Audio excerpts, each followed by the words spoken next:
Vaya conmigo a Isaías 24 y vamos a estar ahí 2 veces esta noche. 2 veces estaremos ahí. Mientras encuentras Isaías 24, vamos a orar. Padre, venimos ante ti y agradecidos por la claridad de tu palabra, por los detalles que podemos pensar y podemos cantar. Así que no podemos preguntarnos qué es lo que va a pasar, porque sabemos por tu palabra lo que va a suceder. Tenemos la verdad. Así que, Padre, oramos para que tu palabra esta noche avive nuestros corazones y nos anime y nos dé deseo de ese día. De que traigas ese día tan pronto como tú lo tengas dispuesto. A ese día que tú has dispuesto para que vivamos en paz y en tranquilidad y en gozo en el momento presente. Que nuestro conocimiento del futuro informe nuestro día el día de hoy. Te lo pedimos en el nombre de Jesús. Amén. En los últimos años que podrían incluir la época de la Reforma, el profesor Joseph Mead, que vivió en 1586 a 1639, se encontraba en los grandes hombres de Dios que apoyaron firmemente el surgimiento del Evangelio bíblico. Al final de la Reforma, él fue un erudito bíblico muy conocido, pero ampliamente aclamado también como naturalista y egiptólogo. Él le encantaba estudiar Egipto. Estaba muy versado en las lenguas bíblicas y fue profesor de The Christ College de la Universidad de Cambridge. En su época, casi todos los biblistas influyentes seguían los pasos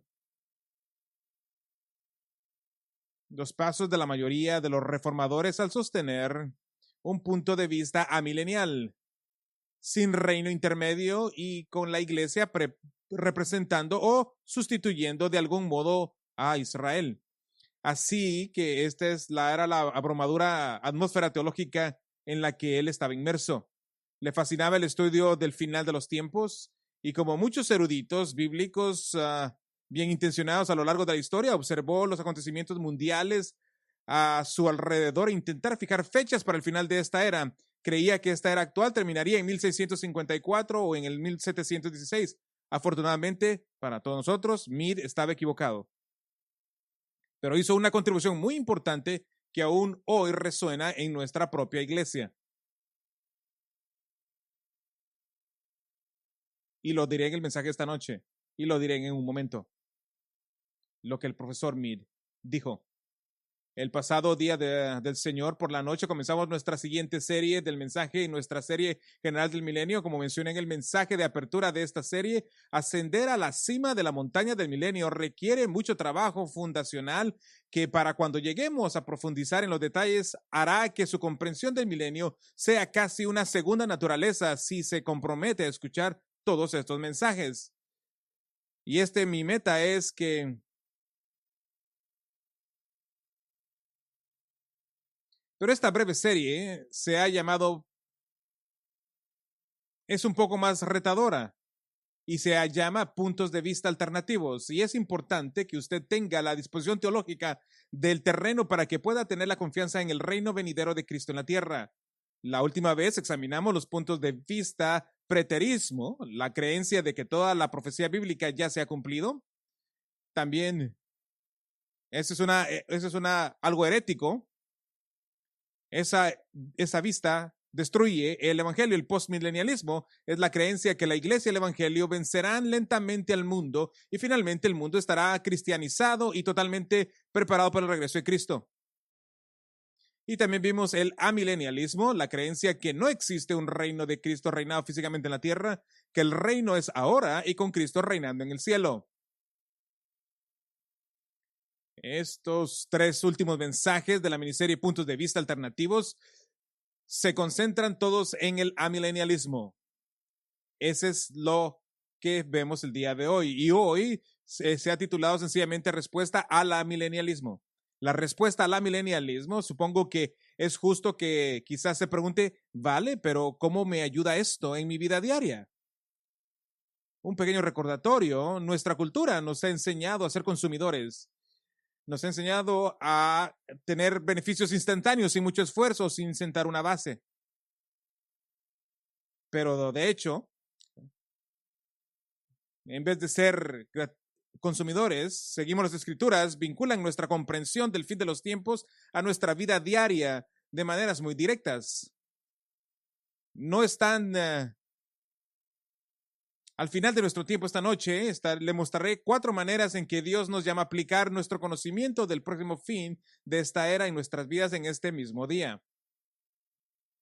Así que para tratar de organizar nuestros pensamientos esta noche para responder al amilenialismo, voy a darles 2 de las principales afirmaciones de la teología amilenial y luego para la primera le daré una respuesta extendida y para la segunda le daré 5 respuestas más cortas. Así, afirmación 1 y una respuesta larga, afirmación 2 con 5 respuestas más cortas y luego pastorearemos nuestros corazones en la palabra para ver 4 maneras en las que Dios nos llama a aplicar nuestro conocimiento del próximo fin de esta era. Aquí está la alegación número 1. Cristo reina ahora desde el cielo y el reino es ahora espiritual. Cristo reina ahora en el cielo y el reino es ahora espiritual. Aquí está la respuesta. El reino de Dios en la tierra está precedido por un orden muy específico de acontecimientos. El reino de Dios en la tierra está precedido por un orden muy específico de acontecimientos. Y ahora quiero decirte, más o menos que hace una década atrás, uno de mis mentores, el Dr. Michael Black, ha proporcionado un análisis sobresaliente de este orden de acontecimientos y me gustaría guiarle a través de las escrituras más relevantes para comprender esta dinámica. Y vamos a ver Isaías 24. Vamos a darle un poquito de contexto. A veces se le llama a estos capítulos el Apocalipsis de Isaías porque contiene profecías muy claras sobre el fin de los tiempos. Veamos esta dinámica, Isaías 24:1. Miren, el Señor arrastra a la tierra, la devasta, trastorna su superficie y dispersa sus habitantes. Esto claramente se trata de un cataclismo mundial. El lenguaje de la totalidad de poder de Dios derramado sobre terrores sobre la tierra destruye la superficie. En otras partes de la escritura nos dicen que los valles serán destruidos. La superficie de la tierra será destruida.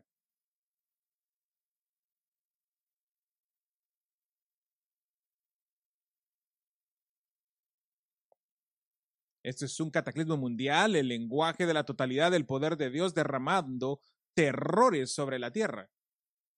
Podemos etiquetar esta tribulación para usar el término de Jesús para este tiempo. Por ejemplo, Mateo 24:21. Este es el tiempo, se caracteriza por la justicia justa de Dios, derramando dificultades sobre la tierra.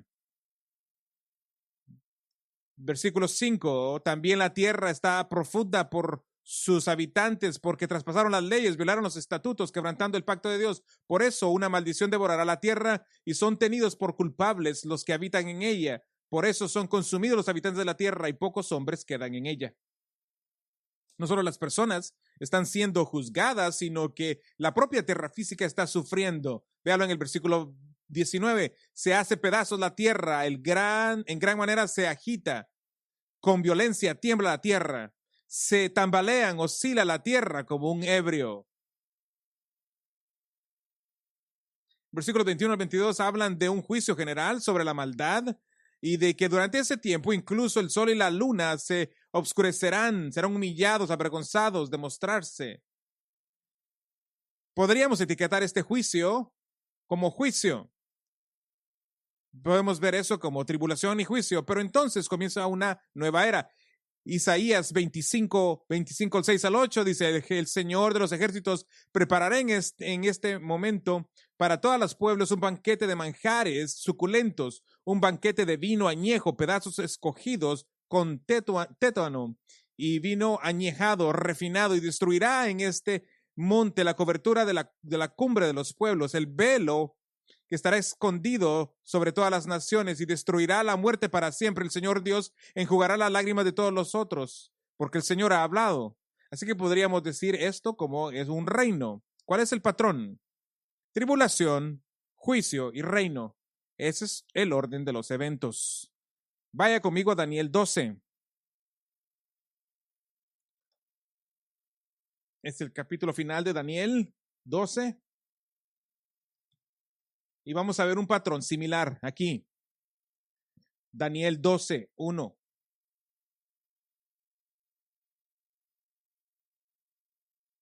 Verso 1, Daniel 12. En aquel tiempo se levantará Miguel y el gran príncipe que vela sobre los hijos de su pueblo. Será un tiempo de angustia, con cual nunca hubo desde que existen las naciones hasta entonces. Y en este tiempo tu pueblo será librado, todos los que se encuentran escritos en el libro. Esto está hablando muy específicamente de un tiempo de tribulación como nunca la tierra ha experimentado. Esto solo puede estar hablando de ese evento que es el peor momento de la historia de los judíos. Por cierto, esto es prueba de que el momento de la angustia no fue en el año 70 después de Cristo, en la destrucción de Jerusalén. No puede ser esto. Han habido otros. El holocausto de 1940 fue ese evento. Así que no podemos tener el 70 antes de Cristo como ese evento. Por lo tanto, esto es tribulación. El versículo 2 dice, y muchos de los que duermen en el polvo de la tierra despertarán, unos para la vida eterna y otros para la ignominia, para el desprecio eterno. Esto se trata de la resurrección, que algunos serán resucitados para vida eterna, pero otros son resucitados para juicio. Eso es juicio. Versículo 3. Los entendidos brillarán como el resplandor del firmamento, y los que guiaron a muchos a justicia como las estrellas por la eternidad. Ahora de repente hay paz y alegría, renacimiento. ¿Qué significa esto? Eso es reino. ¿Cuál es el patrón? Tribulación, juicio, reino. Veamos en Zacarías 14. Zacarías 14. Te dije que íbamos a estar allí hace unos mensajes atrás. Zacarías 14, versículo 1 al 3. Viene el día del Señor en el cual serán repartidos tus despojos en medio de ti, porque yo reuniré a todas las naciones en batalla contra Jerusalén, y será tomada la ciudad, y serán saqueadas las casas y violadas las mujeres. La mitad de la ciudad será desterrada, pero el resto del pueblo no será cortado de la ciudad. Entonces saldrá el Señor y peleará contra aquellas naciones como cuando él peleó en el día de la batalla. ¿Qué es esto? Esto es tribulación. Cristo regresa, rescata a Israel en el versículo 4. Y en el versículo 12 describe lo que Cristo hace cuando llega. Versículo 12 al 13. Versículo 12.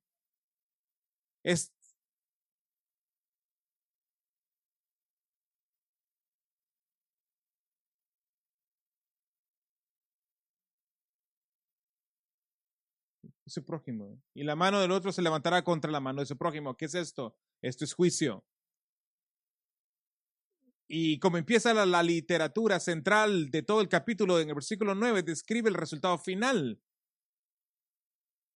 El versículo 9, y el Señor será rey sobre la tierra, y en aquel día el Señor será uno, y uno su nombre. ¿Qué es esto?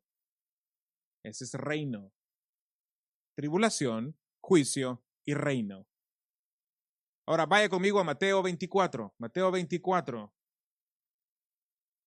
Mateo 24. Este es el sermón más extenso de Jesús acerca del fin de los tiempos. Y interesantemente, él predicó este mensaje en el mismo lugar donde va a regresar. Mateo 24, versículo 4 dice,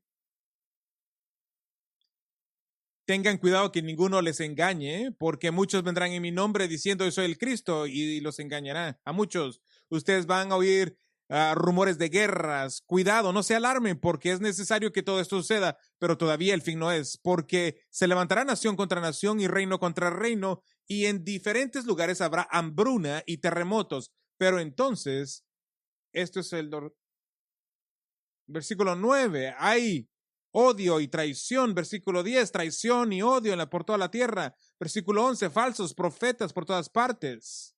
Verso 12, la anarquía en la tierra. Verso 15, hay persecución. 16, versículo 16 y el 20.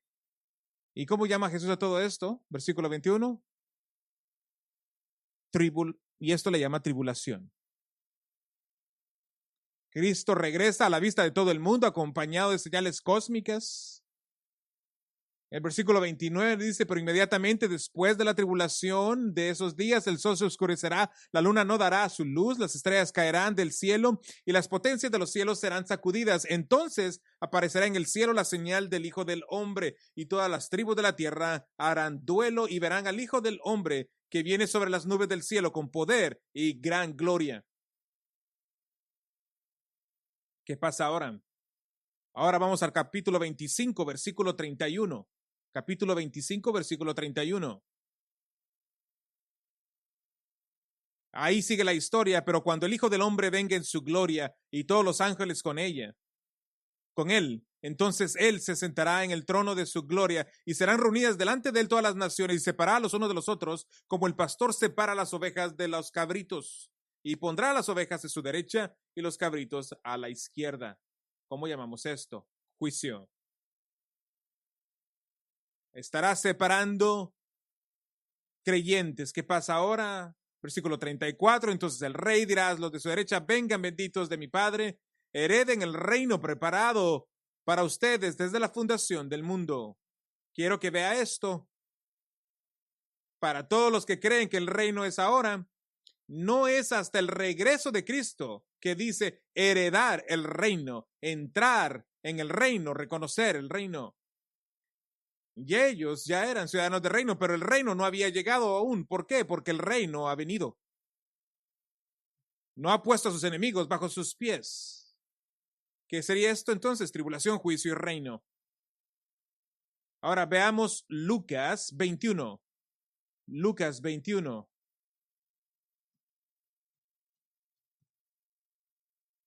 Lucas 21, versículo 25. Este es el relato de Lucas del discurso del olivo.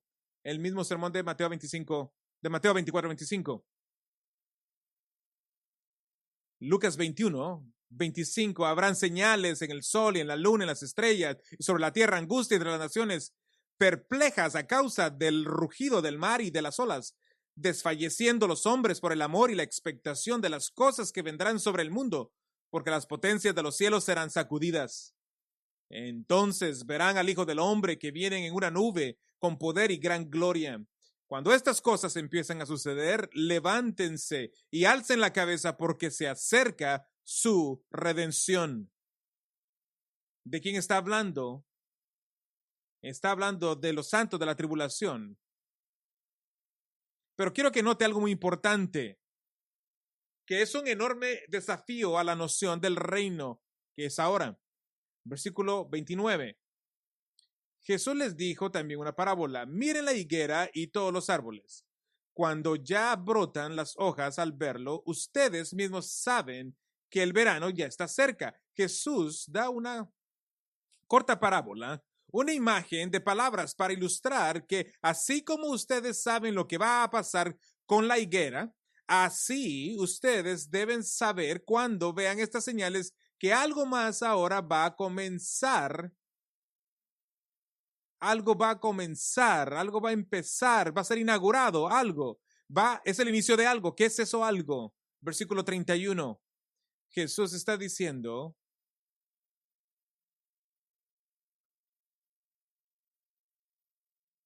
que el reino de Dios está cerca. Jesús está diciendo que los futuros creyentes, especialmente los de la tribulación, que cuando vean estas cosas, el reino de Dios realmente está diciendo, miren, ahora me van a ver venir en cualquier momento. No, el reino está sucediendo ahora, durante la era de la iglesia o antes de la tribulación. Él dice que el reino está cerca. Así que, ¿cómo respondemos a la afirmación de que Cristo está reinando desde el cielo y ahora y que el reino es espiritualmente? La respuesta es tribulación, juicio, reino. Ese es el patrón consistente de la venida del reino mesiánico de Cristo. Hay una segunda alegación que solo hay dos edades, solo dos eras, esta edad o esta era y la era venidera. Eso suena como la Biblia y esto es correcto. Por lo tanto, no puede haber un reino intermedio de algún tipo. Que solo hay una era y la era por venir. Esto es un argumento realmente fuerte. Y quiero representar algo muy exacto. Déjeme decirle las primeras tres de tratar de refutar este reino literal de Cristo.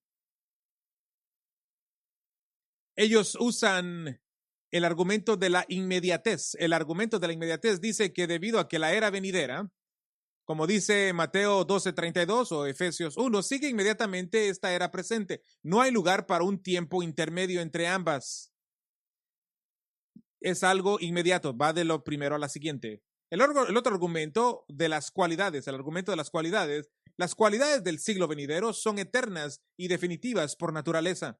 Marcos 10:30, Lucas 18:30, Lucas 20:34 describen estas cualidades y lo que esto significa es que las cualidades incluidas en un reino intermedio como pecado, muerte, procreación, discipulado de naciones rebeldes no se ajustan a la naturaleza eterna de la era venidera. Ellos no se ajustan. Esas son las cualidades del argumento. También está el argumento de la cronología. El argumento de la cronología. Y este trata de representar el punto de vista y dicen que la segunda venida de Cristo es la línea divisoria. Ese es el acontecimiento épico entre las dos épocas. La segunda venida de Cristo coincide con la resurrección y el juicio de la humanidad. La destrucción y la reconstrucción de la creación concurrente con el triunfo final sobre la muerte y el pecado que causa la muerte. Y por todo ello no hay lugar en esta cronología en el que colocar un reino intermedio de ningún tipo. Así que, ¿cómo respondemos a esto? Es un argumento fuerte porque están en lo correcto en cuanto a la terminología. Mateo 12:32 dice, y a cualquiera que hable una palabra contra el Hijo del Hombre le será perdonada, pero a cualquiera que hable contra el Espíritu Santo no le será perdonado, ni en este siglo, ni en el siglo venidero. ¿Cuántos son? 1, 2. Marcos 10:30, excepto uno que recibirá 100 veces más ahora en la era presente, casas y hermanos, hermanas y madres y hijos, granjas, junto con las persecuciones y en la era venidera, la vida eterna. La era presente y la era por venir, 1, 2. Lucas 18:30, que no recibirá muchas veces más en este tiempo y en el venidero, la vida eterna, 1, 2. Lucas 20:34-35, Jesús dijo, los hijos de este siglo y el otro siglo. Efesios 1:21, en esta era y en el venidero.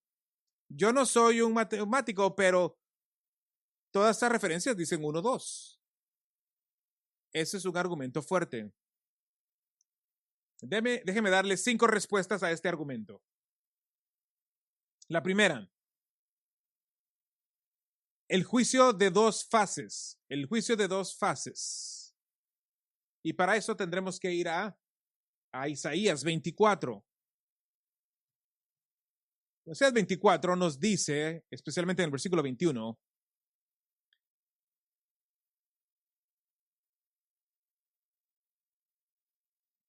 hay una pequeña sección en Isaías 24 que son paralelo.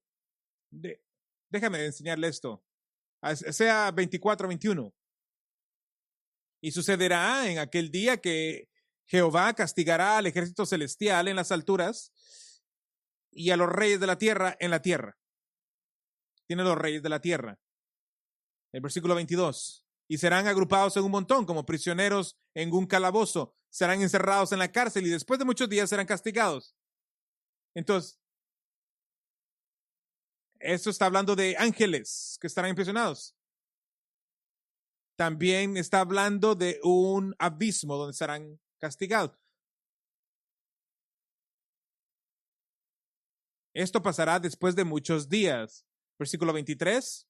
Entonces la luna se abochornará y el sol se avergonzará, porque el Señor de los ejércitos reinará en el monte de Sión y en Jerusalén, y delante de sus ancianos estará su gloria. ¿Qué tenemos aquí? Hagamos un resumen. Los reyes de la tierra, los ángeles en prisiones, están en un pit. Entonces viene un castigo final después de muchos días, y el Señor reinará como rey, como un rey. Esta es la cronología. Ahora vayamos a Apocalipsis 19. Apocalipsis 19, versículo 19. Versículo 19. Apocalipsis 19, 19. Le voy a dar unos tiempo para que pueda llegar ahí. Apocalipsis 19, 19. Entonces vi a la bestia y a los reyes de la tierra y sus ejércitos reunidos para hacer guerra contra aquel que iba montado en el caballo blanco y contra su ejército. Estos son versículo 21. Y los demás fueron muertos con la espada que salía de la boca de aquel que montaba en el caballo, y todas las aves se saciaron de sus carnes. Esa es la derrota de los reyes de la tierra. Versículo 21. Si vi entonces un ángel descendía del cielo con la llave del abismo y una gran cadena en su mano. El ángel prendió al dragón, la serpiente, que es el diablo y Satanás, y lo ató por 1000 años, y los arrojó al abismo y los encerró y los puso un sello sobre él para que no engañara más a las naciones hasta que se cumplieran los 1000 años. Después de esto debe ser desatado por un poco de tiempo.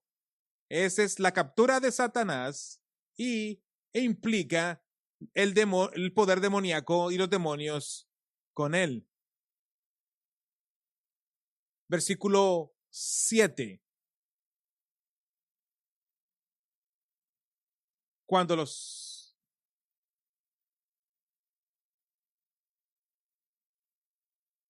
y después el versículo 6 dice: bienaventurado y santo es el que tiene parte en la primera resurrección. La segunda no tiene poder sobre ellos, sino que estos serán sacerdotes de Dios y de Cristo y reinarán con él por 1000 años.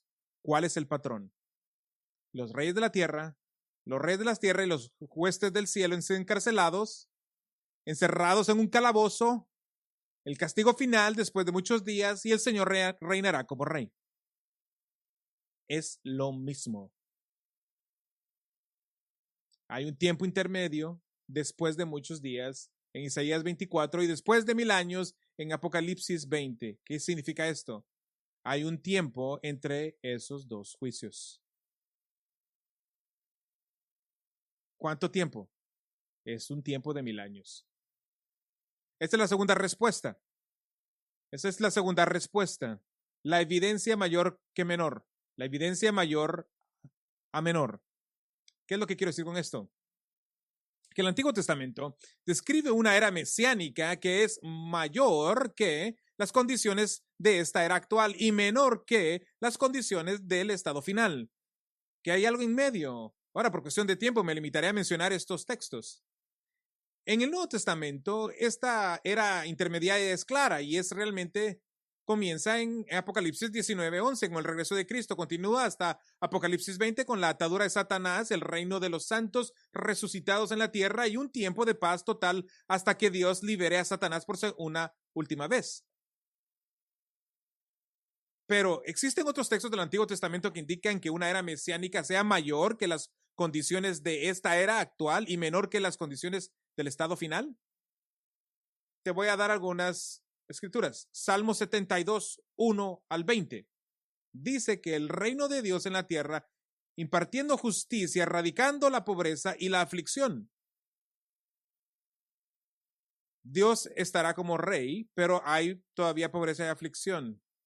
Ese es el tiempo intermedio. Los enemigos del reino lamiendo el polvo, arrodillados ante el Mesías. Todavía habrán enemigos. Los reyes de la tierra trayendo tributo al rey. Y la implicación aquí es que no es siempre voluntaria. rescatando a los necesitados y levantar a los oprimidos, versículos 12 y 13. El reino estará en la tierra, pero debido a que el pecado todavía está aquí, habrá necesidad de justicia y de ayuda que Él dará gloriosamente, ya que el gobierno está sobre sus hombros. O considere Isaías 2, 1 al 4. Isaías 2, 1 al 4, el rey Dios está en la tierra, con sede en Jerusalén, instruirá al pueblo de Dios sobre cómo andar en sus caminos, tomará decisiones para muchos pueblos, versículo 4, lo que significa que habrá disputas que resolver, prohibirá y detendrá todas las guerras.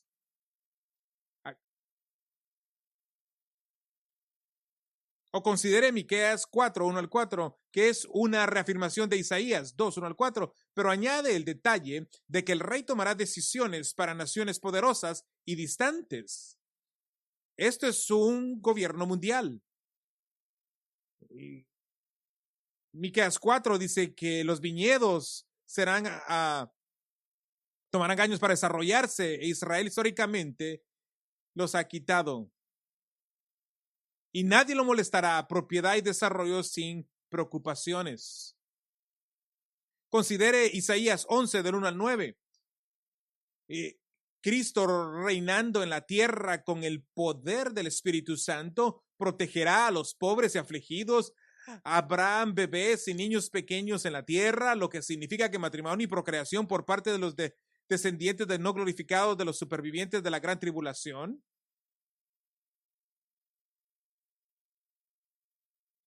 Consideres Isaías 65, 17 al 25. Habrán bebés, pero no habrá muerte de niños, personas llamadas jóvenes a la edad de 100 años, personas que viven cientos de años y tienen hijos y nietos. ¿Cuál es la diferencia? En la edad presente tenemos una esperanza de vida de 70 a 80. En el milenio, vidas muy prolongadas para los no glorificados, pero todavía pecado y muerte en el mundo. Y en el estado final, la vida eterna y todas las personas en el estado final son resucitadas y glorificadas sin pecado ni muerte. ¿Cuántas edades son esas? ¿Cuántas eras? Son 2, 3. 1, 2, 3. O considere Zacarías 8 del 4 al 5, el regreso del Señor para reinar en Jerusalén. Y hay paz y alegría, pero también debilidad y vejez. El pasaje que vimos antes en Zacarías 14, versículo 9, el Señor reina en la tierra, versículo 16 al 19, juicios sobre las naciones que se rebelan contra Cristo. ¿Cómo pensamos esto? Edad presente, el Mesías está en el cielo y nunca una nación se ha sometido a él en el milenio. El Mesías está en la tierra gobernando las naciones, pero castigando a los que se rebelan. El estado final, todas las naciones actúan como deben y ya no hay necesidad de que sean castigadas porque no hay pecado. ¿Cuántas eras son esas? 1, 2, 3. La evidencia mayor de mayor al menor que tenemos, que hay una era venidera mayor que esta y menos que esta, es el estado eterno y extremadamente convincente y se repite en múltiples pasajes. Hay otra evidencia, otra respuesta. La respuesta es la evidencia del oyente original. La evidencia del oyente original. En la época de Jesús, de los escritores del Nuevo Testamento, los términos esta era y la era por venir tienen una connotación diferente. El doctor Matt Weimer escribe que hace un gran trabajo y dice esto. Ya estaban utilizando la terminología y existente y apelando así a un marco escatológico ya bien establecido. Déjeme interpretar esto por usted por un momento. Los escritos judíos de los 2 siglos antes de Cristo utilizaban estos términos exactos, esta era y la era venidera. Y hacía el año 100 años antes de Cristo, un siglo antes de Cristo, la escatología judía comúnmente conocía. ¿Y cuántos reinos tienes? El reino presente y el reino por venir. Cada uno del reino creía esto. Esta era la creencia soberana de los judíos. Y Cristo está, en otras palabras, el hecho,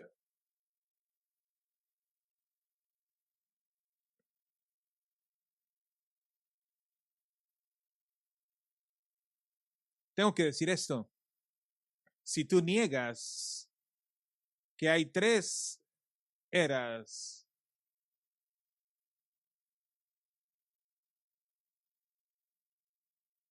no ha cambiado. Tienes que contestar a la respuesta sí. Jesús escribió en los del Nuevo Testamento, usaron esos términos, cualquier oyente entendía que esto incluía un reino intermedio. ¿Por qué ahora significa solo 2 edades, no 3? No, Jesús utiliza 3 edades y los escritores del Nuevo Testamento utilizan 3. Es coherente con ello. Hay una respuesta número 4 a esto, que solo hay 2 edades o 2 eras. Así que llamé a esta, dejen de restar importancia a las pruebas del Apocalipsis. Dejen de restar importancia a las pruebas del Apocalipsis. Apocalipsis 20.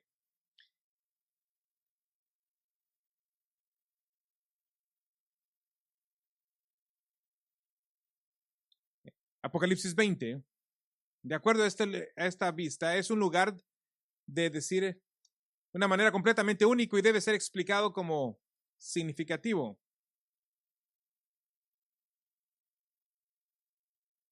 Esa es la naturaleza de la revelación progresiva. Apocalipsis 20 armoniza maravillosamente con el resto de las escrituras y no hay necesidad de mirarlo como si fuera de alguna manera de la escritura rara que necesita ser relacionada como algo que no es. Reino intermedio, Revelación 20, estado final, Apocalipsis 21. No es difícil de entender. Y quiero hablar más acerca de esto.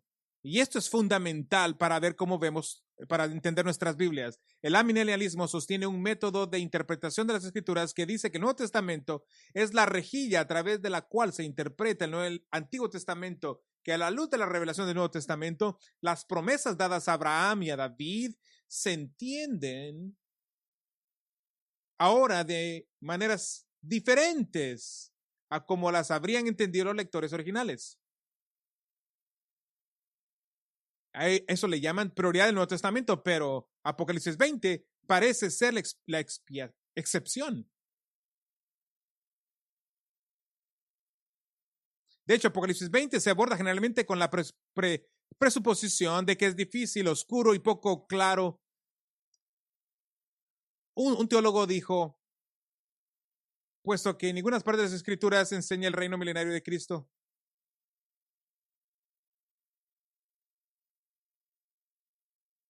el teólogo amilenial Anthony Huckman afirma que, puesto que en ninguna otra parte de las Escrituras se enseña el reino milenario de Cristo, y puesto que las características de este reino milenario entran en conflicto con las Escrituras enseñan en otras partes de la segunda venida y sobre la era venidera la que sigue, ¿por qué deberíamos afirmar que Apocalipsis 21 al 6 enseña que habrá tal reino? En lugar de insistir en que Apocalipsis 20 afirma que enseña que no se encuentra en ninguna otra parte de la Biblia. ¿No es más sensato interpretar estos difíciles versículos de un libro apocalíptico a la luz en armonía con las claras enseñanzas del resto de las Escrituras? Déjeme ponerlo de esta manera. El amilenialista dice, el Antiguo Testamento debe ser interpretado a la luz del Nuevo Testamento. Y eso no puede ser. ¿Cuál es la solución? Más sencilla. Teniendo en cuenta que los lectores originales del Apocalipsis eran premileniales, y se lo voy a mostrar en otros mensajes, no es necesario tener que decir que el Nuevo Testamento reinterpreta el Antiguo Testamento o que son necesarios otros pasajes del Nuevo Testamento para encontrar el significado claro de Apocalipsis 20. Esto es lo opuesto. Apocalipsis 20 es la declaración más clara del reino milenial. 6 veces, escuchen, 6 veces. Lo que esperaríamos con la naturaleza de la revelación progresiva, en la que se añade más claridad e información a medida que la escritura progresa. Es una explicación fácil. Apocalipsis 20 es simplemente el pico de la montaña alcanzado por los muchos senderos que va hacia arriba del Antiguo Testamento. La respuesta número 5, esta es el milenio como prueba de introducción. El milenio como prueba de introducción. 1 Corintios 15:24 dice, vamos a regresar a este texto muchas veces, dice, entonces vendrá el fin, cuando entregue el reino a Dios y Padre, cuando haya abolido todo dominio y toda autoridad y poder. Esto habla del final del milenio, cuando Cristo haya aplastado la rebelión final de Satanás, necesario para que entrara ahora en el estado final. Esto es consistente con los premilenialistas, que el milenio sirve como una introducción al estado final. Sí, es una larga introducción, pero ese es el Dios del universo del que estamos hablando. El premilenialismo no presenta el milenio como un fin en sí mismo, sino más bien es el trabajo preparatorio para el estado final, el trabajo preparatorio para trayendo aún más almas al reino, cumplimiento de todas las promesas de Abraham, David e Israel, de manifestar la gloria de Cristo en la tierra como el verdadero rey de todos los reyes, y de la derrota final del pecado y de la muerte, para que Cristo presente como regalo a Dios un Padre, un reino santo y purificado. Aquí hay un pequeño dato interesante. Un teólogo amilenial de apellido Harvest Boss tenía claro que no puede haber una brecha intermediaria, un reino intermediario entre las dos eras. Pero el propio Boss concidió que si usted se atuviera a un milenio, a una estructura preliminar del final de los tiempos, el milenio podría definirse simplemente como el comienzo o la introducción de la era venidera. Bienvenido al milenialismo, Dr. Boss. Eso, decir esta era o la otra era, no prueba que un reino intermediario no puede existir. Esas dos afirmaciones, principalmente del milenialismo, tienen una respuesta muy lógica y sólidas. ¿De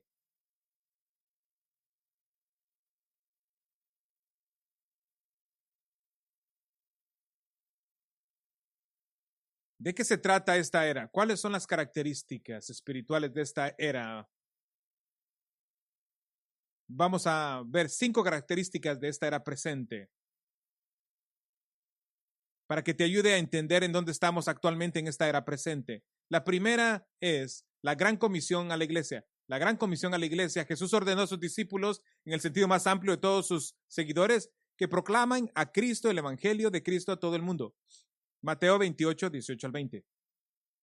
La característica central de la gran comisión es la iglesia.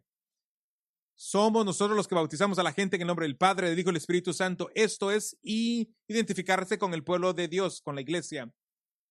Le estamos enseñando a obedecer todo lo que Cristo ha ordenado. Ese es el papel de la iglesia.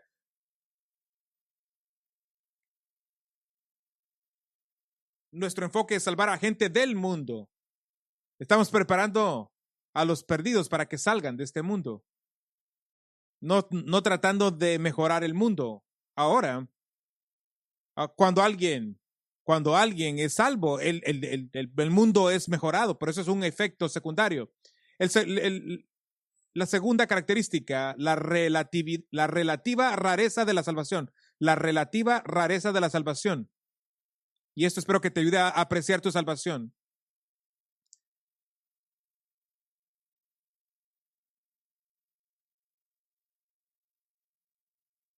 En Mateo 7:14, porque Jesús dice que la puerta es angosta y el camino es ancho que lleva a la perdición.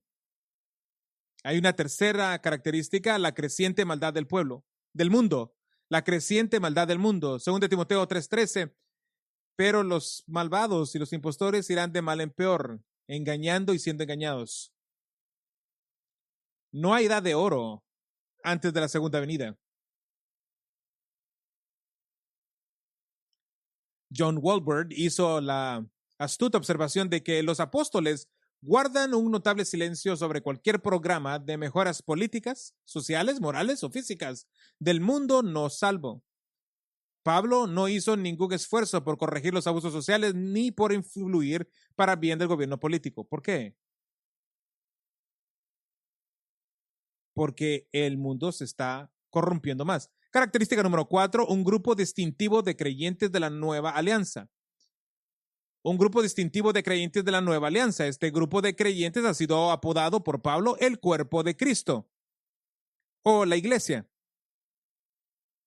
No somos judíos renovados, no somos Israel, somos distintos de Israel y estamos formados tanto por judíos como por gentiles como iguales sin respecto a la etnia, a la afiliación nacional. Esos son irrelevantes. Se nos etiqueta como creyentes de la nueva alianza en virtud de ser el primer grupo habitado por Espíritu Santo de la historia.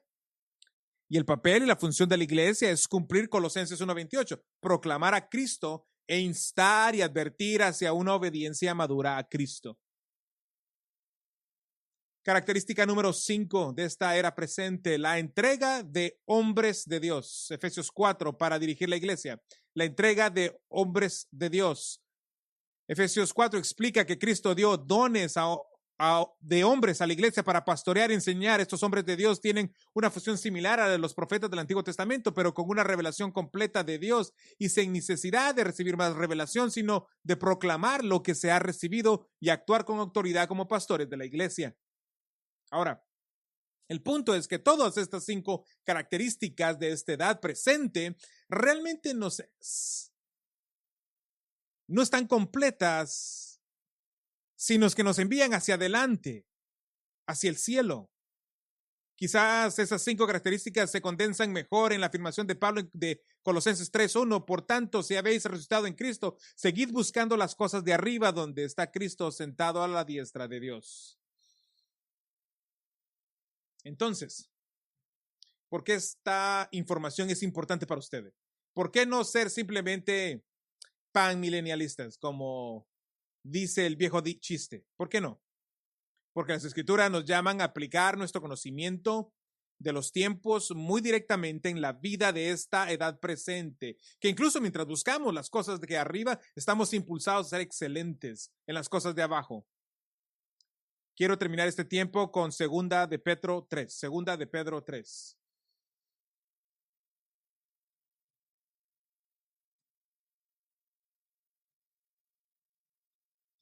Segunda de Pedro 3 Pedro nos está diciendo información de la edad por venir, de la era por venir, que incluye el tiempo introductorio e intermediario del reino de Cristo en la tierra. Específicamente, Pedro está abordando la transición del fin del reino milenial al comienzo del estado final. Segunda de Pedro 3, versículo 10. Pero el día del Señor vendrá como ladrón, el cual los cielos pasarán con gran estruendo, y los elementos serán destruidos con fuego intenso, y la tierra y las obras que hayan en ella serán quemadas, puesto que todas estas cosas han de ser destruidas de esta manera. ¿Qué clase de personas no deben ser ustedes en esta conducta santa, esperando y apresurando la venida del día de Dios, en el cual los cielos serán destruidos por fuego y los elementos se fundirán con gran intensos? Pero según su promesa, nosotros esperamos nuevos cielos y nueva tierra, en las cuales mora la justicia. Déjeme darle 4 retos que Pedro hace a la luz de buscar estas 4 cosas. Versículo 14, 4 retos. El primero es vivir en santidad. Vivir en santidad. Versículo 11 nos dice, ¿qué tipo de personas debes de ser en vidas a la luz de esto? Una vida de santidad. ¿Qué tipo de personas? Esta es una palabra compuesta que realmente dice ¿de dónde vienes? Es lo que significa. ¿De dónde te has originado? ¿De dónde vienes?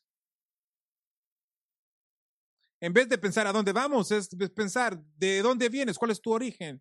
El apóstol Juan dice ¿de dónde eres? Juan 1:12 al 13, pero a todos a los que le recibieron, a los que creen en su nombre, les dice el derecho de ser hijos de Dios. Los que han nacido de Dios, ¿de dónde vienes?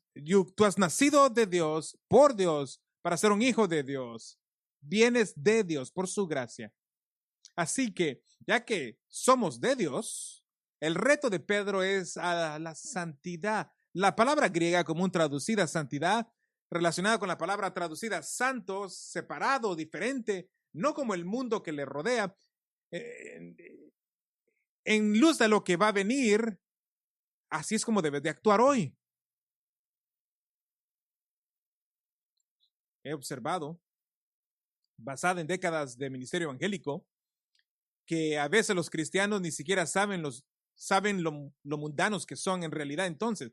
pensar y meditar en la santidad a la luz de donde venimos y de lo que vamos a ir, a dónde vamos a ir, nos da un sentido de trascendencia, de dónde vengo y hacia dónde voy. Quiere decir que estás viajando, eres un peregrino, solo estás pasando por aquí. El segundo reto, vivir en piedad. Vivir en piedad. Versículo 11 continúa en vidas de piedad.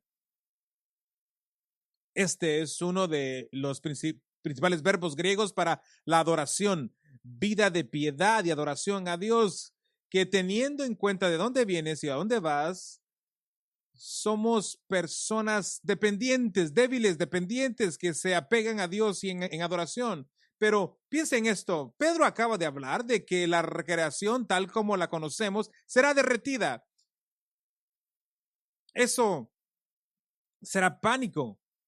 Pero imagínate, ver el suelo ser derretido. ¿Qué nos dice esto? Que dependemos de Dios. ¿Se lo puedo poner de esta manera? Una vida que no piensa en adoración piadosa es una vida que es desperdiciada. El tercer reto, vivir esperando. Vivir esperando. Versículo 12 dice que estamos esperando en el día venidero de Dios. Pablo dice en 1 Tesalonicenses 1:10 que el cristiano debe esperar a su Hijo del cielo, a quien resucitó de entre los muertos Jesús, que no rescate de la ira venidera. La ira venidera no se refiere a la ira de Dios contra los pecadores, entonces eso ya ha sido cumplido en la cruz. Pablo está hablando de esperar la inauguración del reino venidero cuando Cristo regrese, y como ustedes están en Cristo, Él es el que lo rescata de la ira que vendrá a la tierra durante la gran tribulación y cuando Él regrese. Por cierto, Pablo era premilenial. Él solo acaba de escribir tribulación, juicio y reino.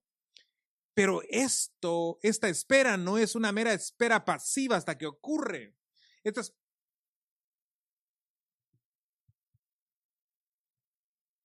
Estas palabras de esperar son palabras de expectativa, de esperar algo. Tiene connotaciones de pensar en algo. En otras palabras, su espera se logra pensando y oyendo y estudiando sobre las glorias que están por venir. Eso es lo que exactamente estamos haciendo en esta serie del milenio, para que usted espere esto. Realmente me hace muy triste cuando los cristianos saben muy pocas cosas acerca de las cosas que están por venir.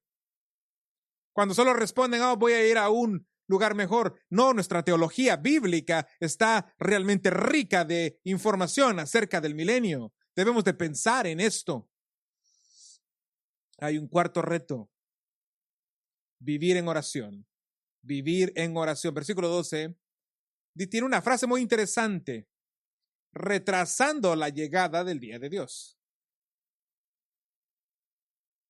Significa exactamente lo que parece, apurando algo. Ahora,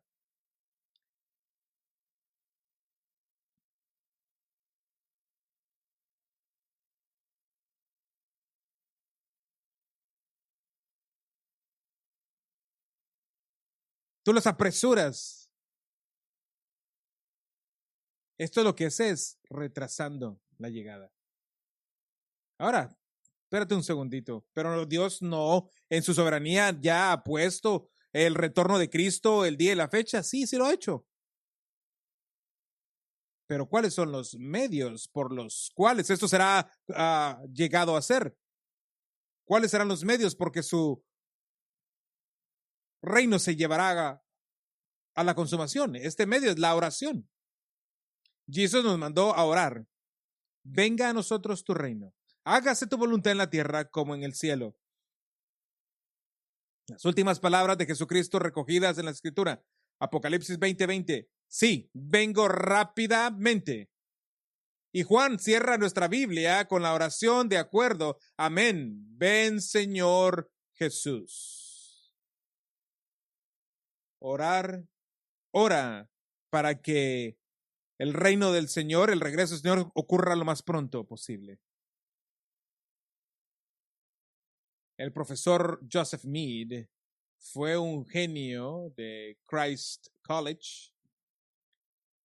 Se fascinaba por los estudios del fin del tiempo, incluso puso fechas.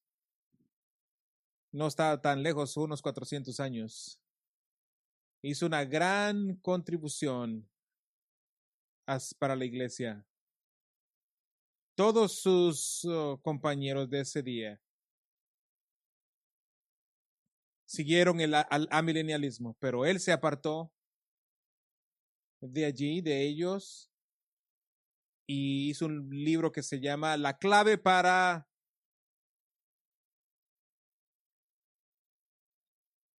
llamó él realmente a un arrepentimiento para que regresaran a interpretar correctamente la Biblia. Él realmente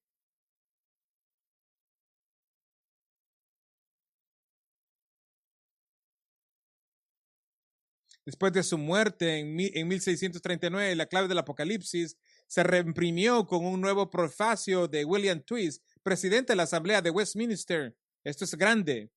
Y Twist repudió a Agustín por llevar a la iglesia a renunciar a la doctrina del reino de Cristo en la tierra y elogió a Mead por encabezar a la carga en la época de la Reforma tardía para recuperar que antigua doctrina histórica.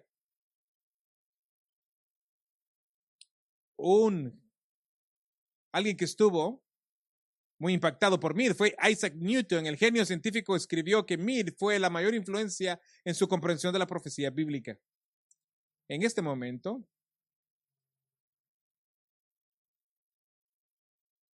una cascada de más y más hombres comenzó a regresar a una interpretación literal de las escrituras que da la tremenda historia de un milenio glorioso con Cristo reinando en la tierra. Puritanos como Increase Mather y Cotton Mather proclamaron abiertamente un futuro reino literal de Cristo en la tierra, incluida la conversión de Israel como nación.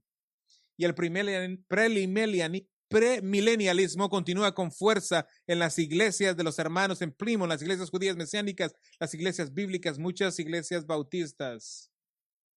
Parte de mi esperanza es que Grace Bible Church seamos una iglesia, que seamos un pilar y la fundación portador, por así decirlo, de creer la verdad bíblica. Porque si ustedes viven vidas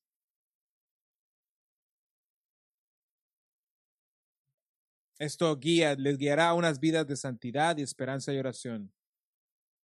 Eso te lleva a la santidad y a la piedad del día de hoy. Y eso te pone en un terreno sólido, ¿no? Oremos juntos. Padre, te damos gracias por este glorioso reino milenial. Estamos en tierra firme. La roca que es Cristo, la roca de tu palabra. Y sabemos de dónde hemos venido y hasta dónde vamos.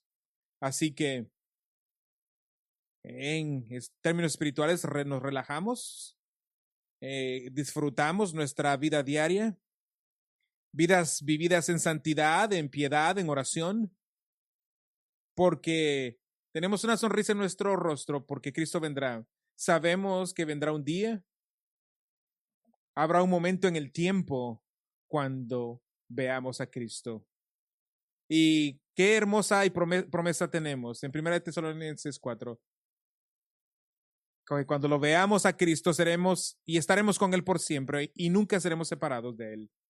Oro, te pido por este cuerpo de creyentes que estas verdades se implanten en su corazón en lo más profundo y que mientras el mundo se está degradando día a día, tú nos saques de este mundo, ya sea por nuestra muerte o por el rapto. Y que después dejes caer tu juicio y tu ira sobre este mundo impío, tu ira y que Cristo y que todos los santos redimidos reinemos y estemos reinando y juzgando a todos aquellos que se queden aquí, y los santos resucitados reinen con Cristo sobre una era aún donde más personas vendrán a Cristo. Esta gloria de esta era intermediaria, déjanos vivir hoy a la luz del mañana. Oramos esto en el nombre de Jesús. Amén.